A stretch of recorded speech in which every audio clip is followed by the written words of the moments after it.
Aofo, it has been Niskets here, and today I'm going to be reacting to some scary stories that I found. And disclaimer, so this doesn't happen like it did in the last time, I do not claim to own any of these videos. If you want to see the videos before I personally react to them, I have left a link to them in my description, Karen. Please do not copy strike me, because you will make no money. Alright, without any further ado, let's get into 3 nightmarish Zoom call horror stories. I still cannot read, and I'm using old recording software, so if the framing is bad or if anything's different, that's why. Alright, let's get started. Zoom call horror stories. Wonderful. Alright, that's who they were sent in by. I'm excited. Let's watch. Mr. Nightmare. It was sometime in April, peak corona time in my state. Quarantining and lockdown were still in effect. There was nothing to do on Friday and Saturday nights besides Zoom calls with your friends. Okay. It was like a week after I finally hopped on the wave and agreed to jump on a Zoom call with my 4 friends, Ashley, Haley, Sylvia, and Alexa. It was a Friday night, and it was supposed to be our little Zoom drinking party. I can still see their faces. Drinking games and just staying up until the early hours of the morning. Ashley shared the link to join the Zoom call in our iMessage group chat. We joined one at a time. First Ashley, then me, then Haley and Sylvia. It seemed they were all on their laptops. I was the only one on my phone, so I switched to my laptop as well. It took a little while for Alexa to finally join, but when she joined, her screen was black. We all joked around, chanting Alexa's name and whatever, asking her what's up with her web. Let me tell you, it's not Alexa. I'm gonna tell you, it's not Alexa. Webcam. She started typing into the text chat of the Zoom call, saying she didn't know what was wrong with her webcam and microphone, that it said both were offline. We continued to joke around about it, but also tried helping her, though we didn't really know how to be of much assistance with that. Eventually she typed in the chat, "BRB, I'm gonna go try to figure this out." So we all went on to our drinking and just chatting on our video chat, while we figured Alexa was doing. Hold on, you're having virtual drinks? Toast. I bet that that's not too radical, but just sounds fun. Whatever to try to fix her computer. But something randomly happened sometime into our call. Something completely unexpected that kind of scarred all of us. Alexa's cam suddenly started working, and her box went from black to showing an old creepy man doing something I really don't want to repeat. When he noticed the camera turned on, he jumped to close the laptop. It's not Alexa. The screen went dark again. The 4 of us screamed and started freaking out. We tried calling Alexa, but now it seemed her phone was off. We didn't have her mom or sister's number, so we all agreed to drive over to Alexa's place to see what was going on. Her mom answered the door in her robe, looking concerned. We asked her if Alexa was home. She said yes and called her down. Alexa never responded though. Her mother said she had just gotten home an hour ago, but that Alexa's door was locked half an hour earlier. We all explained what happened on the Zoom call, and she freaked out and ran upstairs to bang on Alexa's door. That got no answers. We all got a sickly feeling when we realized what could be going on. Alexa's mom called the cops that second, and when Officer Perry showed up, we told him everything. Officer Perry Called for backup and went upstairs to knock on the door and tried to reason with whoever could be in there. When there was no response, he began to kick the door down. When he finally broke through the door, there was no one on the bed. The laptop and phone were left on the bed, but no one was in the room. The window was wide open, enough for someone to crawl through and hop outside down to the awning roof below. We all found Alexa in the basement minutes later. She was hiding under a blanket in the corner of the room. She said when she was home alone, she saw some older man with a big knife sticking out of his pocket in the living room. So she snuck down to the basement and hid. She didn't know when it was safe to come out of hiding, as she couldn't hear her mother getting home. Police backup finally showed up, and the information of the break-in and the man was sent to the local news outlets to alert people to be on the lookout. It's crazy how that Zoom call might have saved Alexa and her mother's lives. Alright. Imagine being in that situation. I hate home invasion. I hate it. Oh, I hate it. Oh, I don't like that. So there's 3 stories on this, but I'm only gonna be watching the one. If you wanna see the full video and the other stories, check out in my description. I have left links to it. So I'm gonna go check out the second video, which is an animation. I'm Draco. I'm a dragon, obviously. I love dragons. Cool. All right, so this is true creep horror story animated. I love the animations. More interesting, you know. All right, let's watch.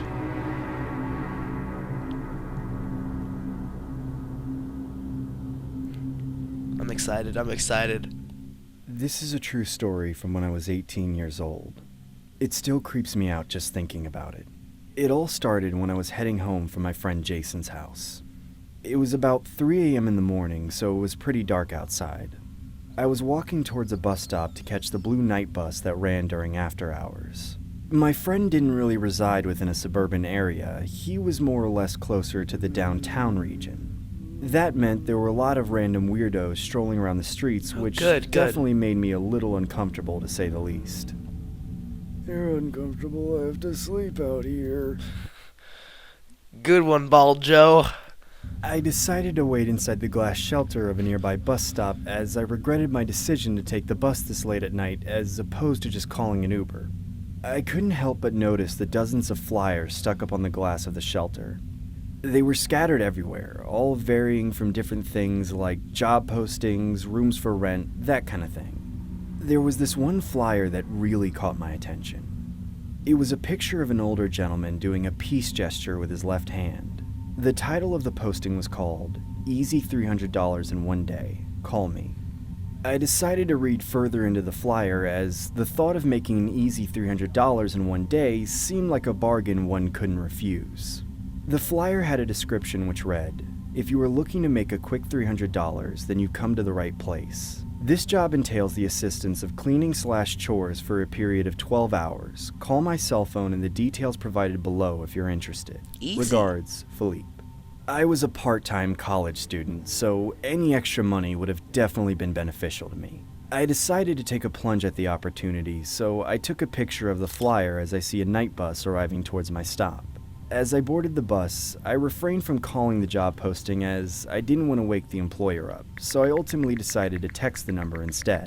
My text read, "Hello, please contact this number as I am interested in the job presented in your flyer." About 10 seconds later after sending the text, I get a call from an unknown number. I assume it was the guy in the job posting, so I answer it. "Hello?" A man answered back, "Hey, you interested in the job?" Is this Philippe from the $300 a day posting?" Yes, it is. What's your name, kid?" I'm John, sir. How are you?" He completely disregards my question and says, "You mind coming over right now, kid?" Sir, it's kinda late for that. Can we do tomorrow?" "Kid, listen. I know it's very late at night, but both my wife and grandma are sick, so I could use a helping hand as soon as possible." I felt really uncomfortable knowing this guy was trying to guilt trip me into coming over to his house. Yeah, no. Mind you, it was Never mind. approximately 3 a.m. in the morning, which made the thought of going that much more absurd. I tell him, No. "Sir, if we can arrange this for tomorrow, it would be Good. much more convenient for me." "Kid, John, listen. If you come right now, I will pay you double. $600. Take it or leave it." Whether the I hope you know that that money ain't real, and he wants to kidnap you, and he's gonna sell you. He's gonna sell you. Just know that. man was bribing me or not, I unwisely took the bait. I ended up saying, No. "I'm on my way. I'll be there in about a half an hour," while simultaneously getting off the bus to call an Uber. I ended up getting dropped off at the address provided within the flyer and immediately began second-guessing my decision. While standing in front of the house, I get a call on my cell phone. It was from an unknown number again. I answer it and say, "Hello?" "Hey, Johnny, can you see me?" No, sir. Where are you?" "Look at the window." "I'm looking at it, but I don't see you, sir." "Look a bit closer. I'm looking dead at you." Uh, Where, sir?" Ah! I get startled by a firm hate grasp on my I hate you. I hate you. God, I hate you. That shouldn't have gotten. Why did that get me? I hate you. I had no idea that was coming. shoulder. Oh, I'm sorry, John. I didn't mean to scare you. What do you mean you I didn't thought mean to could scare see him? my reflection in the window. Anyways, please allow me to show you inside my house. Thank you, Philippe. You can call me Creep. Creep? Why would I call Yes, you creep. It's a nickname that my mom gave me as a young boy. All my close friends call me that, so I'd appreciate it if you did the same. Okay, Philippe. I mean, Creep. Okay, creep. I mean, we are technically friends now, right? Not really. Yeah, sure. Very well then. Let me show you inside, John. We end up going inside, and I Ad. can't help but notice the amount of dolls laying around his house. All right, what do you have to advertise me?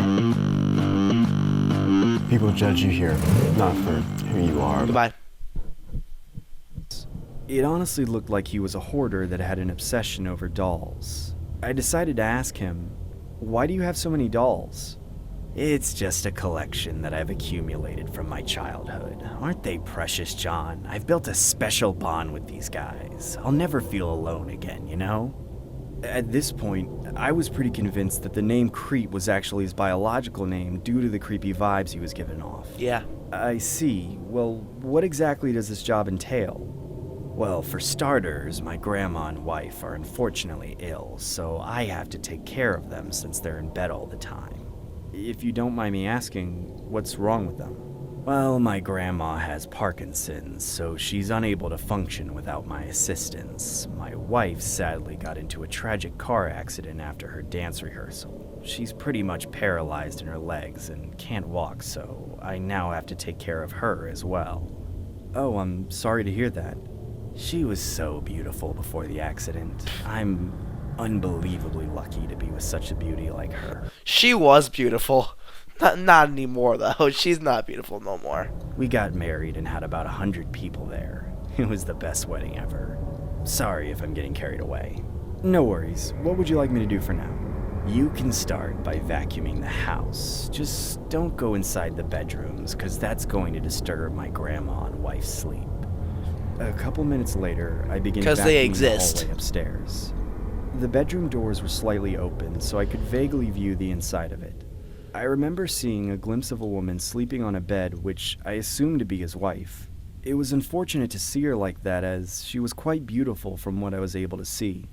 I noticed the man was in the other bedroom having a conversation with his grandma, so I continued vacuuming without drawing too much attention towards his direction. Psycho. It's like Psycho. Okay.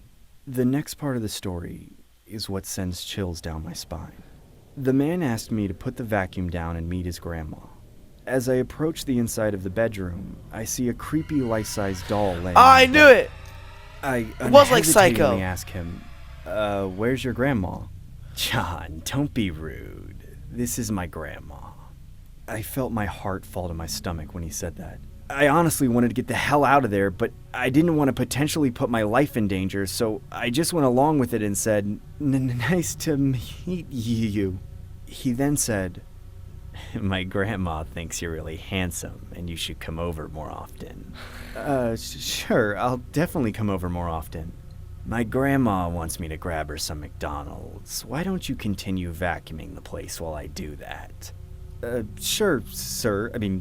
Creep. The man then hands me an envelope and says, Here's your $600. Thanks for being there for us. At least he's getting paid. Yeah, no problem. I then continue vacuuming the hallway as the man exits the house. I need to get the hell out of here. This guy is a psycho. Yeah, but As I he's dropped the paying vacuum you. on the floor, I peeked inside the bedroom of where the man's wife was sleeping. To be honest, I felt really skeptical about leaving her there, so I shouted, Ma'am, is everything okay? Can you hear me? Ma'am, are you okay? Can you hear me? Oh, she's dead. She didn't say anything. She honestly looked like she was heavily sedated off the meds I saw on top of the nightstand. I end up leaving the house and catching an Uber. I eventually make it home and remember the man had gave me the $600 in an envelope.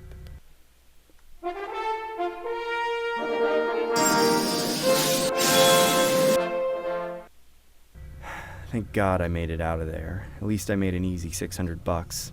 I opened the envelope only to see 6 pieces of paper. Each piece had a poorly drawn face with $100 written on it. I Got me shouted in there. anger, "What the hell is this?" I contemplated on giving the man a piece of my mind, but I honestly didn't want any further conflict with this psycho. Good idea. Just before heading to bed that night, I got a call from an unknown number. It was quite obvious that it was the creep, so I ignored it and never looked back. It's been a couple months since that creepy experience. I haven't gotten any more calls from that unknown number since. I was strolling around with my phone one day when I got a notification that someone followed me on Instagram. I noticed it was the creep from the avatar picture on his profile. I was pretty freaked out that he was able to track me down since he only knew my first name and we haven't contacted each other since. I noticed he had only one post, so I clicked it. It was a picture of the woman and the creep on the same bed. She looked sedated while wearing a wedding veil. Oh, that's The sad. creep had his arm around her while there were hundreds of dolls surrounding the two. The caption read, "The best wedding an audience ever." Oh, I feel bad for the wife. Damn. She was so beautiful before the accident. I'm unbelievably lucky to be with such a beauty like her. We got married and had about 100 people there. It was the best wedding ever. It's sad. But what's also sad is, I'm afraid that's the end of the video. Like and comment and subscribe if you would like more of this kind of reaction stuff. Haven't really done it since my first reaction video, which did not go so well. But yeah, I want to kind of get back into it and watch little horror animation shorts like this. But of course, under fair use. I will see you guys later. Let me know if you guys liked it. Goodbye. Been Biscuits out.